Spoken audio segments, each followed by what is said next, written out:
안녕하세요. 박정훈입니다. 자, 이번 시간은 우리가 삼국 통일 과정에 대해서 살펴볼 텐데요.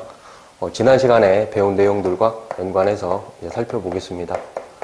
이제 진평왕 욕 7세가 나오고 진평왕의 두 딸들인 진 해서 선덕여왕 7세와 진덕여왕 7세가 나오겠습니다.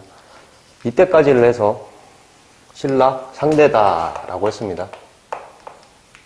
신라 상대라고 한다는 것은 선골이 이때까지 유지가 되다가 더 이상 선골이 없으니까 여왕이 왕을 하게 되죠.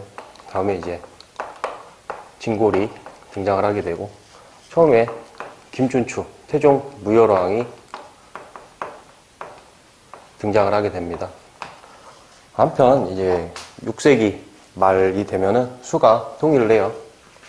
그래서 수나라가 잠깐 있다가 고구려를 이제 공격하게 되죠. 수가 커지니까 고구려 영양가 없는 전쟁을 했다라고 해가지고 고구려 영양왕 때 수를 선제 공격을 하게 되고 수가 4차례 침입을 하게 되는데 처음에 이제 태풍으로 실패를 하고 두 번째 설수 대첩이 있고 이후에 2번 더 들어왔지만 수는 국력을 소모하면서 멸망하게 되고 이제 당이 등장하게 됩니다. 당이 계속 이어지게 될 텐데요. 진평왕 때는 이제 한편 원강이 수나라에 걸사표를 보냈다.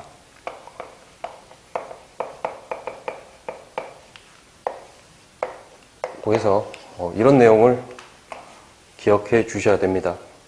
지금 관계가 이제 고구려가 있고 백제가 있고 신라가 있다면 고구려는 이제 돌궐과 그 다음에 백제 그리고 외 이렇게 북에서 남으로 세력을 유지하고 있다면 그 다음에 이제 수나라나 당나라와 신라가 이렇게 연결되어 있는 7세기는 십자 외교의 형태다라고 했습니다. 지금 이런 상황인데 여기서 이제 선덕여왕 때가 되게 되면은 선덕여왕은 기억을 어떻게 하라고 했습니까? 문화재만 만들다가 2번 혼난 여왕이다 했는데 첫 번째 혼난 게 이제 의자왕, 백제 의자왕 때 대하성 등 40여 개의 성을 점령을 당하죠. 점령을 당해가지고 백제가 쳐들어와가지고 대하성 등 40여 개 성을 점령을 하니까 김준추를 보내가지고 고구려 영계소문에게 도와달라 했더니 영계소문이 한강을 돌려주면 도와주겠다라고 했어요. 그래서 거절을 하죠. 거절을 하게 된 이후에 나당동맹을 추진하게 됩니다.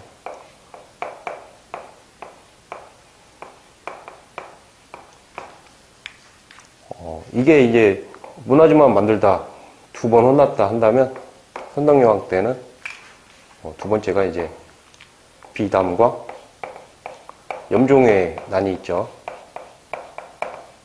여자가 왕을 하고 있다 한 거에 대해서 불만을 품고 상대등 비담이 난을 일으켰습니다. 이때도 이제 지나간 게 김유신과 김춘추가 되겠습니다. 이런 내용들을 이제 공부를 했는데 나당 동맹이 이때 이제 추진이 돼가지고 648년에 가게 되면은 나당 동맹이 결성이 됩니다. 이때가 어느 때예요? 진덕여왕 때 나당 동맹이 결성이 되는 거죠. 한편 이제 이 사이에는 어떤 일이 있었습니까? 여기는 이제 설수대첩이 있었다 한다면 당나라하고 고구려는 양만춘의 안시성 전투가 있었어요. 고구려가 그렇게 호락호락하지 않은 거죠. 안시성 전투 이후에 당하고 신라가 손을 잡게 되고 우리가 무열왕이다 한다면 통일전쟁을 시작했다고 볼 수 있고 완성한 거는 이제 무열왕 다음에 무, 문, 신 이렇게 외우죠. 문무왕 때 가게 되면은 나당 동맹으로 시작한 통일 전쟁을 완성한 왕이 되겠습니다.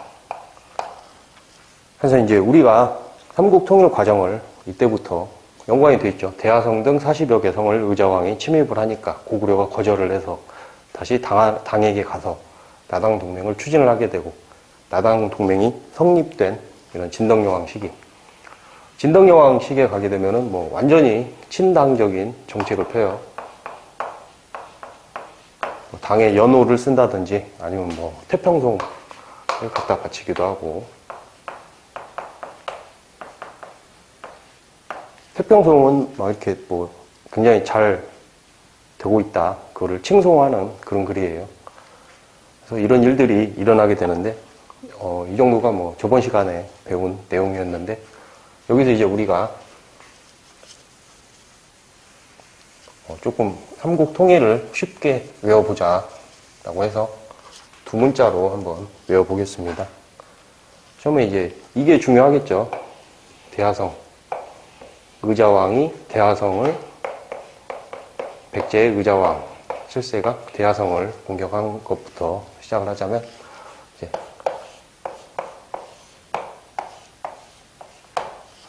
대하성과 나당 동맹의 앞글자를 따서 되나 안 되나 해보자 해서 대나 이렇게 앞글자로 한번 외워보겠습니다. 그 다음에 이제 백제를 먼저 공격을 합니다. 백제 공격이 끝난 이후에 무열왕이 사망을 하게 돼요. 그래서 이제 무무왕이 삼국 통일을 완성하게 되는데, 백제를 멸망한 과정을 이렇게 보자면 황백이라고 볼 수 있습니다. 이때 이제 무열왕 시기죠. 그래서 황 하게 되면 황산벌 전투를 볼 수 있습니다. 황산벌 전투에서 이제 김유신이죠. 대가야 쪽에서 나온 김유신과 백제의 계백장군이 붙게 됩니다. 당연히 뭐 삼국 통일을 신라가 했으니까 김유신이 이겼겠죠. 그래서 백제가 멸망이 돼요.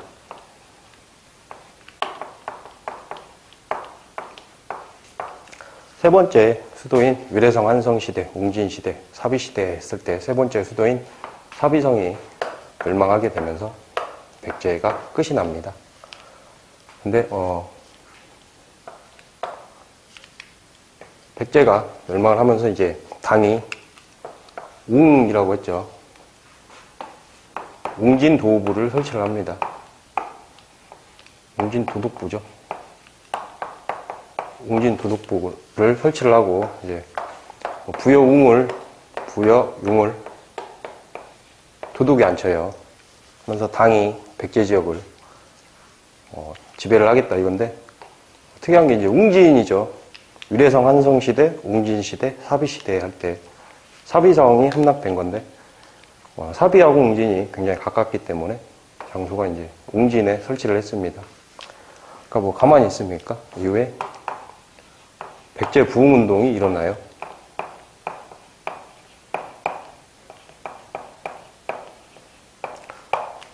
우리가 이제 뭐 부흥운동이다 이 단어를 후삼국 시대하고 헷갈리시면 안 됩니다. 후삼국 시대는 남북국 시대가 끝나면서 고려가 개창되면서 어느 정도 이어졌던 약 한 40년에 가까운 그 기간, 고려가 세워질 때, 남북국 시대가 끝나고 고려가 세워질 때, 그때를 후삼국 시대라고 하고요. 통일전쟁에서 나오는 거는 부흥운동입니다. 근데 뭐 크게 두 부분으로 볼 수 있는데, 이것도 뭐 외우는 거를 좀 쉽게 하려면, 복도에서 술을 먹고 있는데 바람이 들어왔다. 이렇게 외우시면 좀 쉬울 것 같아요. 그래서 복신하고 도침이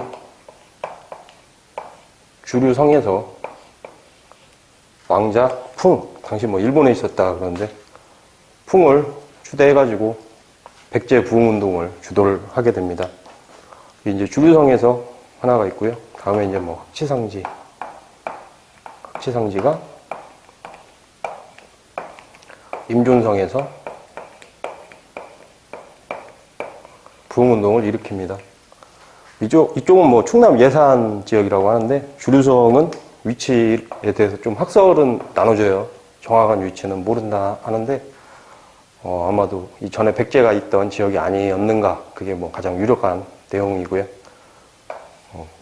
여기가 뭐 위치를 정확히 모른다 해가지고 시험에 안 나오느냐 하면은 매우 잘 나오는 주제예요. 복심과 도침. 복도에서 술을 먹는데 바람이 들어왔다. 근데 이제 부흥운동이 이어지다 어떻게 되는가 하면은 복신이 이제 주도를 한 거예요. 복신이 주도를 해서 왕자 풍을 이렇게 세워주면서 주도를 했는데, 풍이 이제 나중에 내분이 생겨서 풍이 복신을 죽여버립니다. 죽여버리고 뭐 흑치상지도 당에 투항을 하고, 그래가지고 백제 부흥운동이 이렇게 끝나요. 이 이야기를 왜 하냐면은 고구려 부흥운동도 굉장히 비슷합니다. 안승을 왕을 시켜줬더니 또 시켜준 사람을 죽여버려요. 내분이 일어나서. 이렇게 해서 백제가 멸망하는 과정은 황웅배 가면은 황산벌 전투. 백제 멸망은 이게 같은 때니까 섞어서 황웅진 도독부를 설치를 했더라. 그 다음에 백제 부흥운동이 일어났더라 하는 거를 이제 앞글자로 기억을 해주시면 편할 것 같습니다. 그래서 이 사이에 또 어떤 일이 일어났는가 하면은 대나 황웅 백해라고 해서 당이 계림 도독부를 설치를 합니다.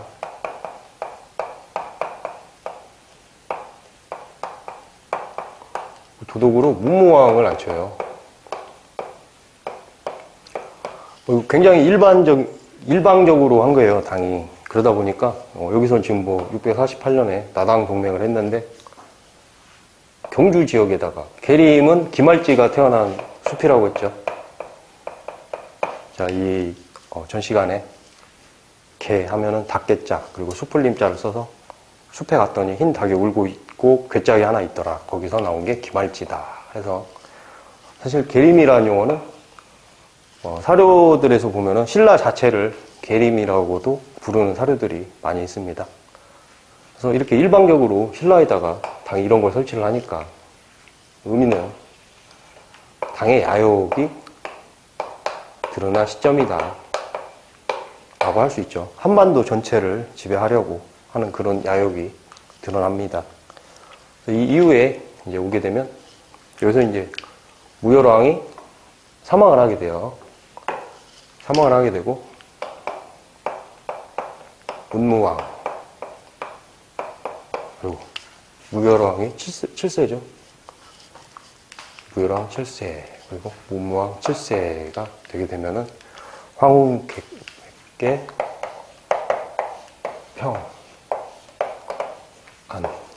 평안고라고 해서 이제 평양성이 함락이 됩니다. 당시에 이제 고구려 정세를 보면은 고구려는 영계소문이 죽고 영계소문의 아들이 이제 3명이 있었어요.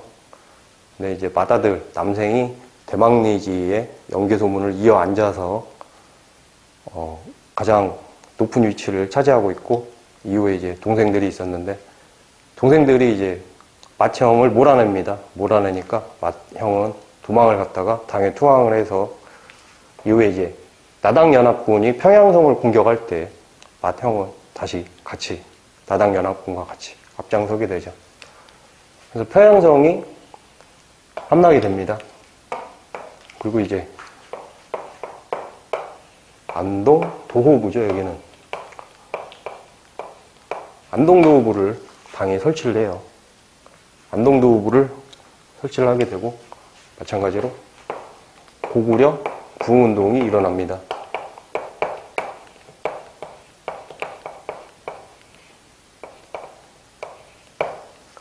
이제 뭐 모골성에서 고현무, 그리고 뭐 한성에서 건모자 및 안승을 추대를 합니다. 안승은 이제 뭐 왕족이 아니고 유민이다 이렇게 보기도 하고 그래요. 여기도 이제 마찬가지로 건모자음이 주도를 한 건데, 안승은 내분이 일어난 이후에 당이 침입을 하니까 어떻게 대처할 거냐 해가지고 충돌이 일어나니까 건모자음을 죽여버리고 신라에 투항을 해요.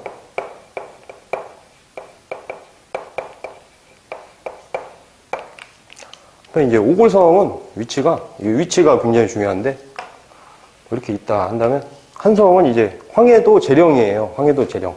서울이 아니고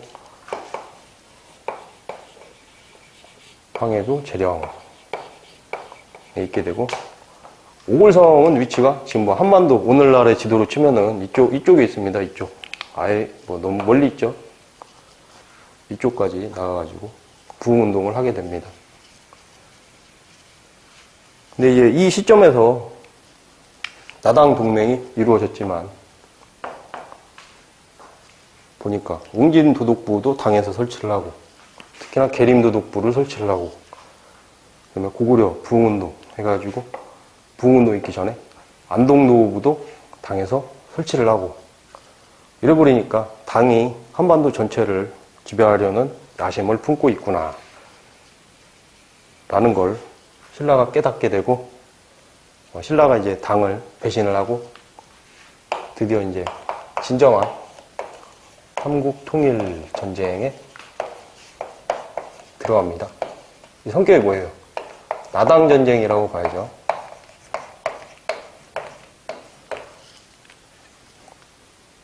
여기서 이제 지금 되나 안 되나 해보자. 백제가 멸망할 때 황웅백, 그 다음에 계림도독부, 평안고 하는데, 여기는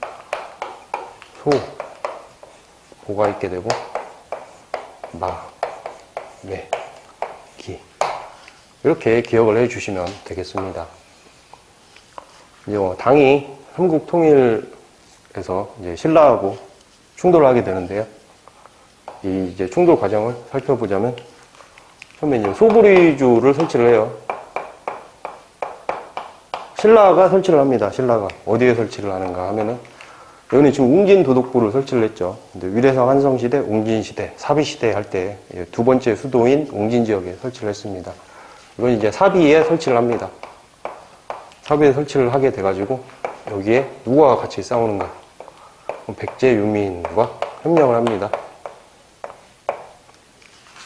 소불위주를 설치를 하게 되고, 이후에 이제 웅진도독부를 밀어내게 됩니다. 밀어내고 소부를 치려고 준비를 한다 하면 이제 도덕국을 세워요. 금마저에다 세우는데, 금마저는 지금으로 치면 이제 익산이에요. 익산 지역에 금마저를 세우고, 보덕국 왕으로 안승이 지금 건모점을 죽이고 신라에 투항을 했다고 했죠. 보덕국 왕으로 안승을 앉힙니다. 신라가. 보덕국은 이 정도 하면 이제 위치, 지위, 보덕국의 지위라는 거는 신라의 속국 정도의 의미가 될 거예요. 그래서 보덕국에다 안승을 앉혀가지고 당과 이렇게 전투를 해요. 그래서 이깁니다. 이기니까 여기에서 이제 당이 이렇게 볼 때 소불위들을 설치하고 보덕국을 설치를 해가지고 유민들, 여기도 이제 고구려 유민들하고 같이 싸우는 거죠. 이렇게 고구려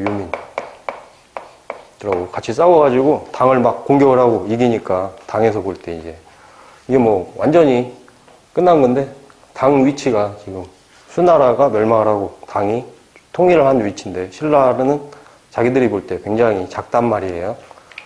백제, 대하성 등 40여 개 성 함락한 이 상황에서 자기들한테 뭐 도와달라 한 그런 위치고, 진덕여왕 시기에 가면 뭐 태평성을 바치고 친당 정책, 연호를 쓰고 이런 위치인데 이 이후에 이렇게 전개가 되니까 당에서 이제 뭐 일종의 협박을 하죠.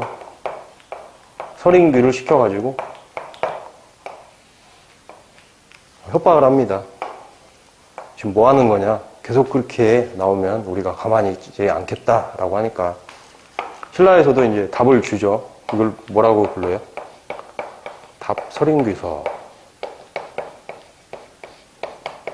라고 부르고 이걸 이제 작성한 게 시험에 잘 나오는 건데 강수가 작성을 했죠.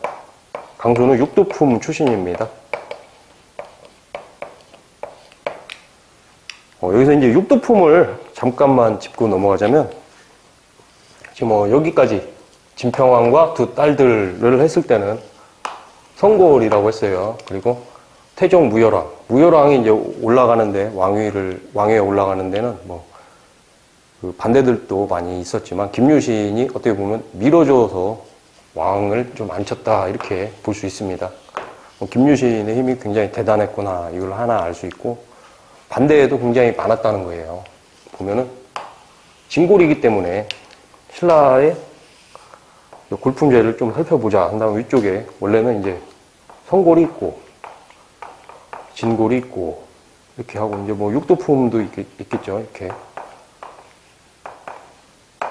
이렇게 있을 텐데 처음에는 이제 성골만 왕을 하다가 하니까 혈통 자체가 왕을 하려면 진골은 무조건 안 되는 거예요. 성골이 있는 한.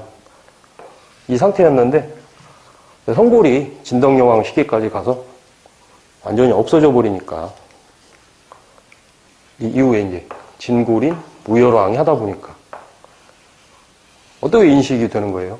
쟤도 진골이고 나도 진골인데 쟤는 왕을 하고 있네. 해가지고 이 성골이 왕을 할 때보다 위치가 좀 혈통만 기준으로 잡기엔 애매해진 거예요. 그래서 무열왕이 무열왕 직계인 해공왕까지를 우리가 중대라고 하는데 이렇게 흔들리게 되니까 육두품이 이제 이 신문왕 때 가면 굉장히 많이 올라오게 되는데 무열왕 때만 해도 이 이후에는 육두품이 올라오게 된 데는 이런 이유가 있는 거예요. 진골 안에서 왕과 왕이 아닌 존재들 이걸 나눠서 왕만 강조를 하다 보니까 육두품을 끌어와가지고 육두품하고 같이 육두품을 보좌로 쓰면서 우리가 흔히 이제 집사부 시중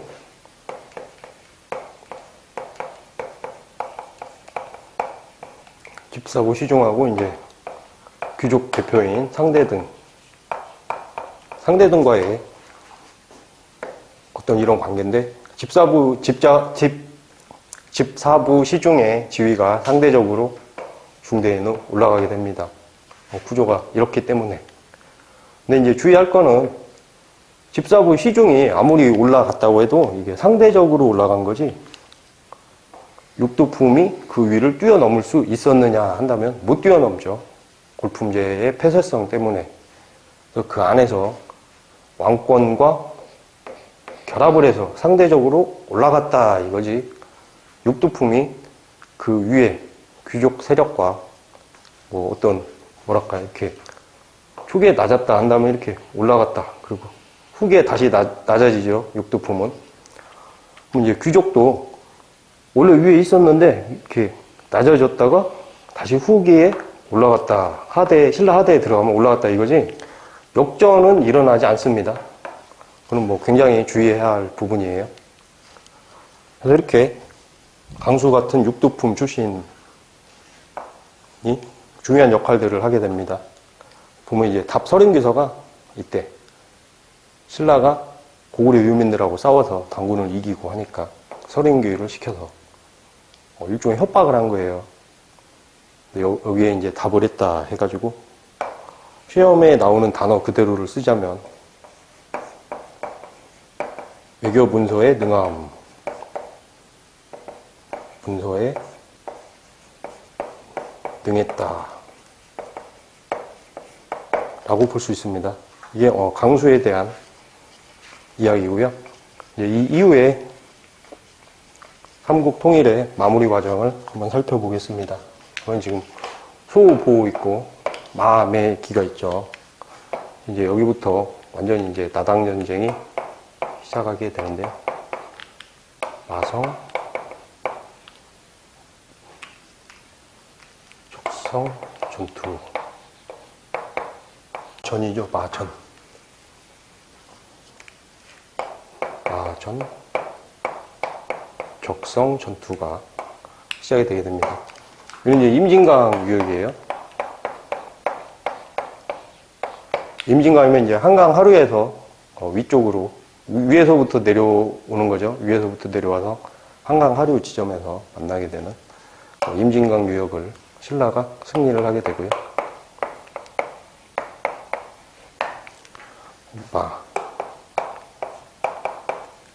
매소성 전투가 있습니다. 이건 이제 경기 연천에서 이근행의 군대를 격파를 합니다. 이제 뭐 이근행 경기 연천에서 했다는 건 뭐 육군을 격파를 하게 되고, 마지막으로 이제 기벌포 전투가 있습니다. 기벌포 전투는 이제 금강하구에서 제가 아까 서림기를 말씀드렸는데, 서림기에 여기서 이제 금강하구로 왔으니까 수군이죠.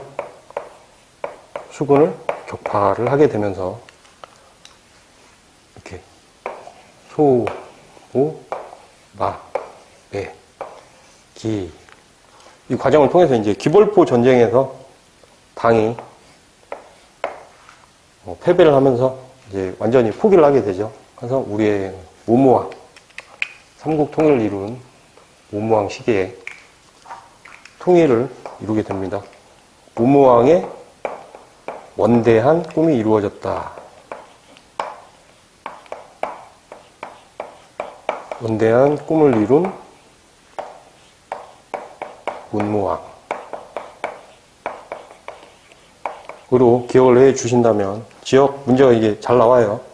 대동강에서 원산만까지입니다. 물론 이 처음에는 지금 지도를 그리기가 좀 그런데, 처음에는 이제 여기서 임진강 쪽이죠.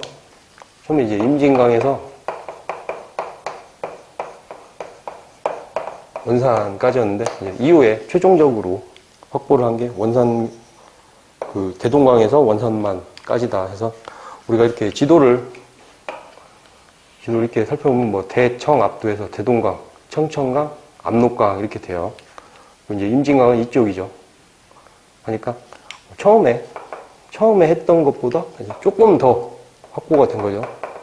맨 처음은 여기였는데, 나중에 한 거는 결과적으로 이렇게 나옵니다. 거의 대동강에서 원산만에서 원대한 꿈을 문무왕이 이루었다, 이렇게 기억을 하시면, 삼국 통일에 대한 거는 이 두 문자로 딴 이 내용들 안에서 거의 이 안에서 다 해결할 수 있지 않나 생각합니다.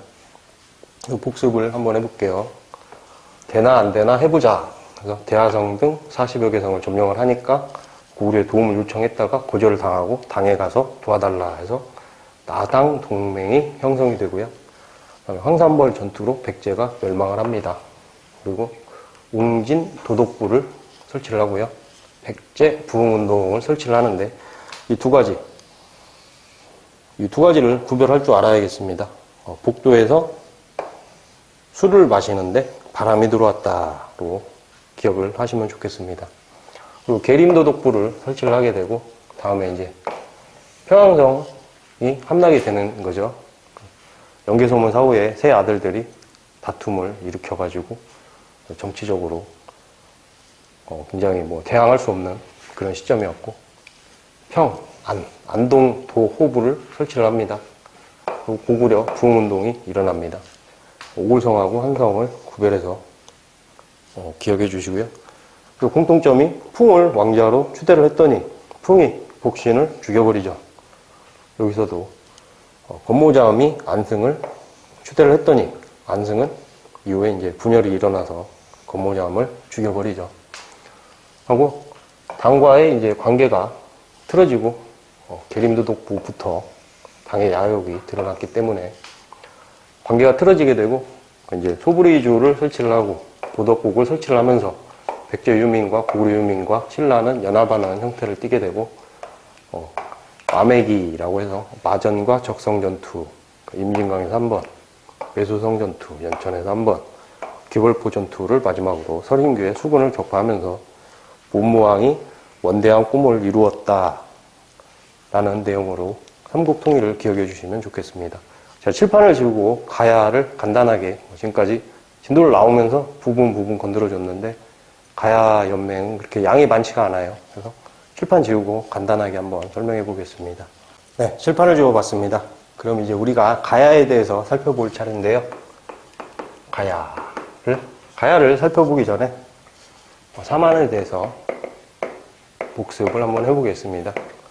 사만은 이제 마한, 진한, 그리고 변한으로 나누어집니다. 만에서 이제 기존의 목지국이 사만 전체를 주도하였다. 이 상태에서 백제국이 들어오면서 마한 지역을 잠식을 하게 되고 여기서 이제 백제가 나오게 됩니다. 이제 진한 지역에서는 이제 사로국이 시작이 되죠. 신라가 나오게 되고 변한 지역에서 이제 가야가 나오게 됩니다. 철 생산량이 굉장히 많았고 벼농사도 잘 됐다. 그런 지역인데 중앙 집권국가로 확립을 못하죠. 그래서 우리가 삼국시대다 할 때는 고구려, 백제, 신라까지 중앙 집권국가로 발전한 나라들을 세 개를 합쳐서 삼국시대다라고 부르고요. 가야의 경우에는 연맹왕국 단계에서 멸망을 했기 때문에 삼국시대라는 명칭을 붙일 때 가야를 제하고 삼국시대 이렇게 붙인다고 했습니다. 한편 이제 김부식의 삼국사기에 따르면 진화는 BC 57, 그리고 고구려는 BC 37, 그리고 백제는 BC 18에 형성이 돼서 기원전 1세기에 이렇게 시작이 됐다라고 적혀 있어요. 반면에 이제 가야는 기원 후 1세기 42년이 되면 이제 김수로가 등장을 하죠. 김수로가 등장을 하게 됩니다. 근데 우리가 이제 가야 연맹이라고 불러요. 연맹이다 부른다면은 이거는 이제 구체적으로는 육가야가 있게 되는데 육가야가 어떤 것들이 있는지 한번 살펴보겠습니다. 육가야 하게 되면 먼저 이제 김수로가 세운 금관가야가 있을 겁니다. 지역은 이제 김해가 되죠. 김해가 되게 되고 그 다음에 두 번째로 중요한 대가야가 있겠습니다. 대가야는 이제 고령지방 굉장히 이제 산지로 올라가요. 대가야가 있을 테고 대가야만 있습니까? 이제 소가야도 있죠. 고성에 있는 소가야가 있습니다. 반면에 이제 우리가 이름을 걔가 이제 고령인데 주의를 좀 해야 될 거는 고령가야는 따로 있어요. 대가야는 이름이 명칭이 대가야인데 지역이 고령에 있는 거고 고령가야는 이름이 고령입니다. 고령가야. 그래서 여기는 지역은 진주에 있습니다. 이렇게 하면 4개죠. 이제 함안에 있는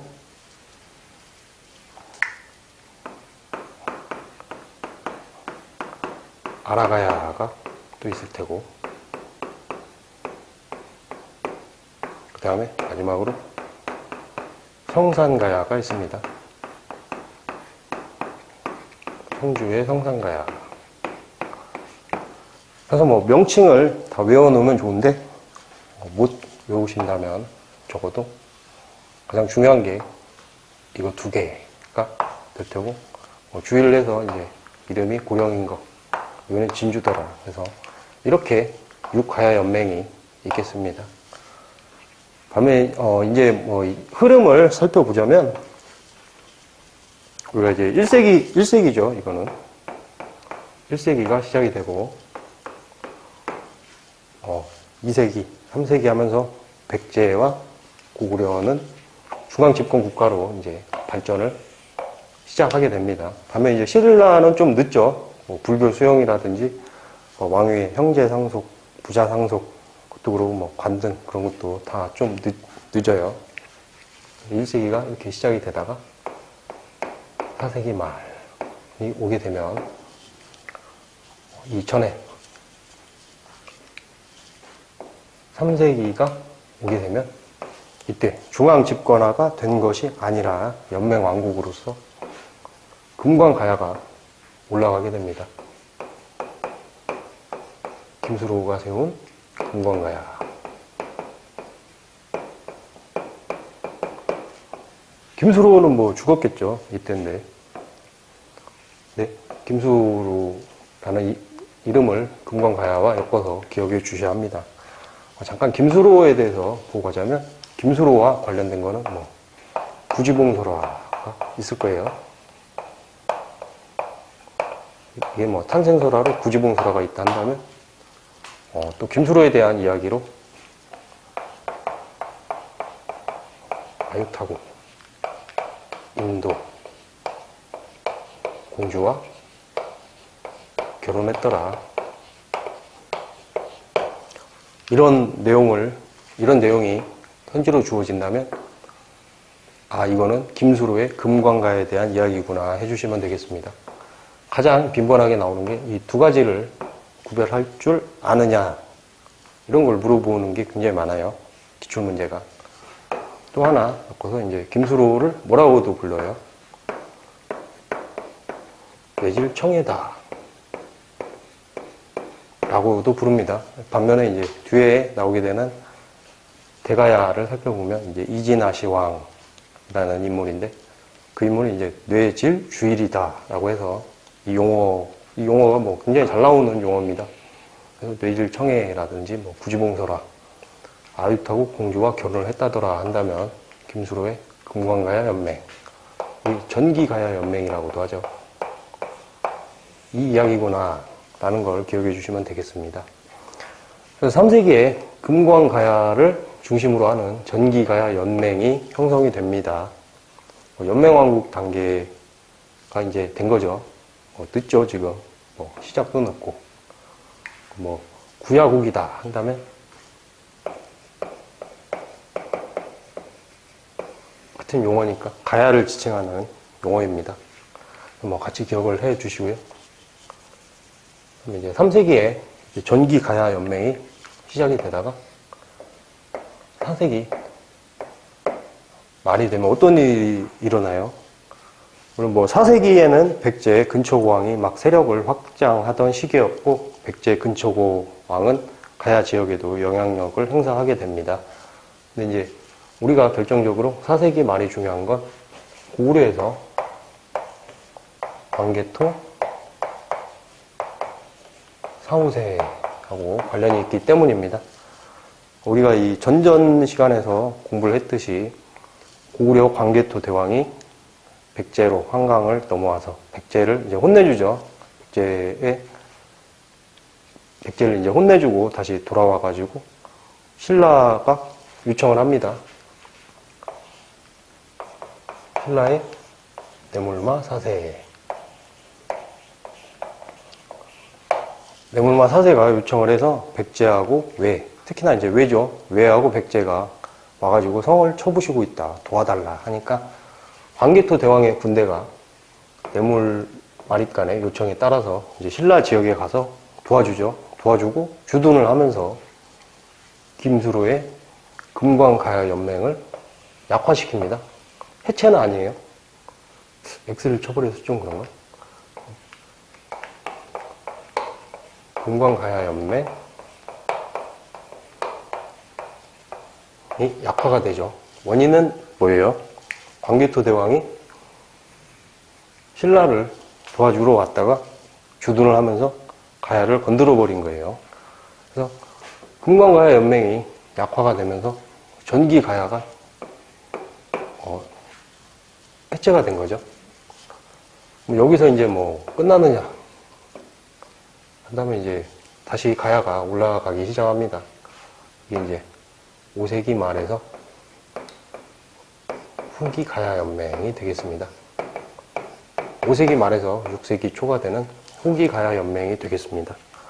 우리가 이제 지도에서 이렇게 본다면 가야가 이제 이렇게 생겼죠. 이렇게 생겼으면 낙동강이 뭐 이렇게 흐른다 하면은 여기가 전기 가야 연맹이었는데 이쪽으로 이제 올라가는 거예요. 후기 가야 연맹으로 고산지대로 좀 올라가요. 이렇게 그래서 후기 가야 연맹이 되게 되면 이제 대가야. 대가야는 이제 고령 지역이죠. 이쪽을 이렇게 보게 되면 금광가야는 3세기. 이 시기를 기억해 주셔야 됩니다. 5, 6세기, 5세기 말, 6세기 초에 금광가야에서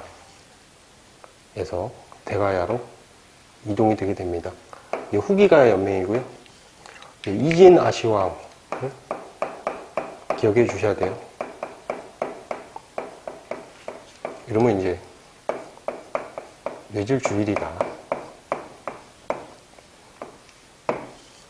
이진 아시왕이 이제 이때 세운 게 아니고 이 시기, 요보다 전 시기. 김수로도 이제 이때 뭐 김수로가 살아있는 건 아니잖아요. 금관가야라는 게 김수로 쪽에서 계속 온 거고, 대가야라는 거는 이진 아시왕 쪽에서 계속 온 거예요. 이 육가야 연맹은 계속 이렇게 있습니다. 계속 있게 되고, 이제 대가야 연맹에서 후기 대가야를 중심으로 후기 가야 연맹이 부흥을 하게 됩니다. 이제 뭐 중요한 거는 이제 522년에 결혼동맹을 해요. 결혼동맹.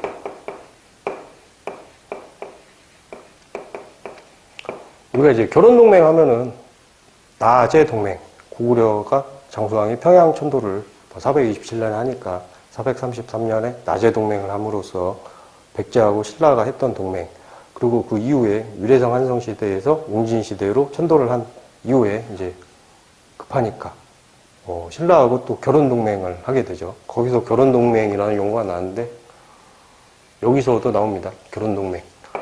이제 가야하고 백제죠. 가야하고 신라 사이에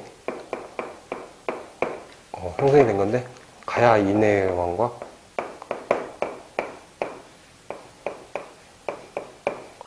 그 다음에 신라 법흥왕,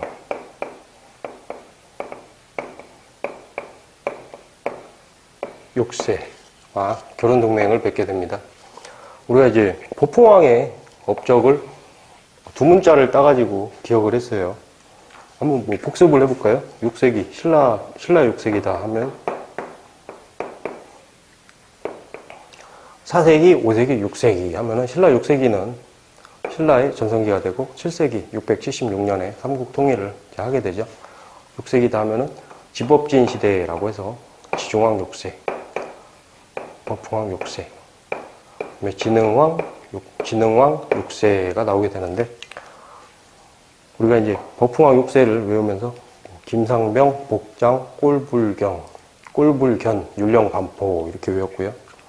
진흥왕 6세는 하면서 큰 불황이 와서 경품으로 한국화를 걸었다. 대불황, 경품, 한국화 이렇게 했습니다. 뭐 이걸 말하는 거는 뭐 이 내용은 여기 두 문자를 외울 때 포함시키지는 않았어요. 가야만 따로 외우는 게 더 낫기 때문에 그랬습니다. 그래서 522년에 이제 법흥왕하고 결혼 동맹을 맺게 돼요.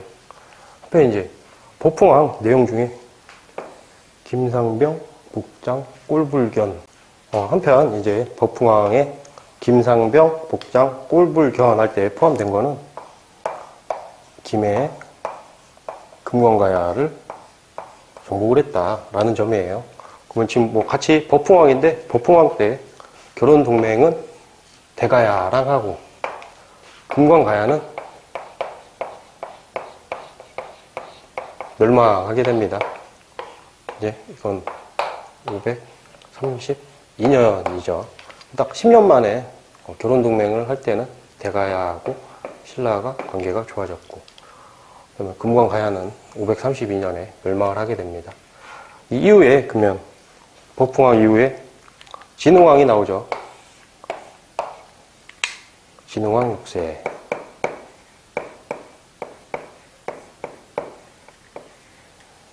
진흥왕 6세가 나오게 되는데, 진흥왕은 뭐라고 한다고 했어요? 대불왕, 경품, 한국화라고 했습니다. 그럼 이제 대할 때 대가야가 멸망을 하게 되죠.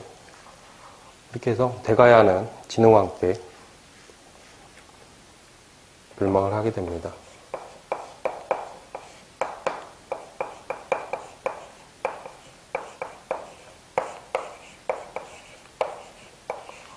이건 뭐 연도가 다 2로 끝나서 좀 외우기는 그렇게 어렵지 않은 것 같은데, 연도를 크게 외울 필요는 없는 영역입니다.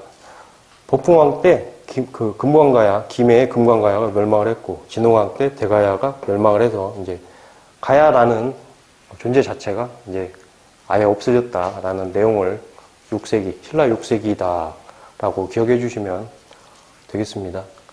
근데 이제 이 사이에 들어있는 뭐 과정들을 한번 살펴보자면, 금광가야가 멸망을 한 이후에는 분할 점령을 해요. 백제하고 신라가 가야 남부를 분할 점령을 합니다.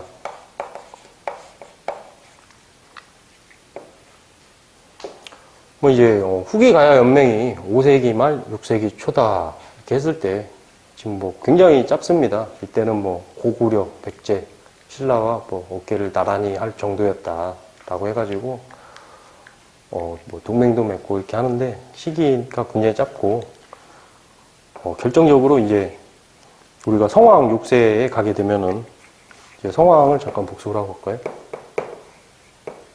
백제 성왕 6세에 가게 되면은 이제 진흥왕 때죠. 진흥왕하고 같이 우리가 같이 이렇게 연합을 해가지고 한강 유역을 네가 하류를 차지해, 나는 상류를 차지할게 한 다음에 배신을 하고 큰 땅을 피로 물들였다 해서 뭐 개대홍 이렇게 외웠는데, 성왕 6세 때 가게 되면 이제 이쪽에 성왕이 복수를 위해서 관산성 전투를 하죠. 그래서 관산성 전투에서 성왕이 사망을 하게 되는데, 그때 가야가 이거를 백제의 편에 들어가서 도와줍니다. 근데 질 게임에서 어떻게 보면 뭐 줄을 잘못 썼다? 이렇게 볼 수도 있는 거죠. 그래서 대가야가 멸망을 하게 됩니다. 뭐 이 정도 내용만 기억을 하신다면, 그리고 문화사에서 약간만 추가를 하신다면 가야에 대해서는 그렇게 어려운 문제가 없을 거라고 생각을 합니다. 가장 중요한 건 금광가야와 대가야를 구별할 수 있느냐하고 시기가 이때냐라는 거하고 해서 사건이 그렇게 뭐 많지가 않아요. 하고 이제 뭐 다음 시간에는 이제 경제, 사회, 문화사를 들어가면서 삼국시대와 관련된 사료들 살펴보겠습니다.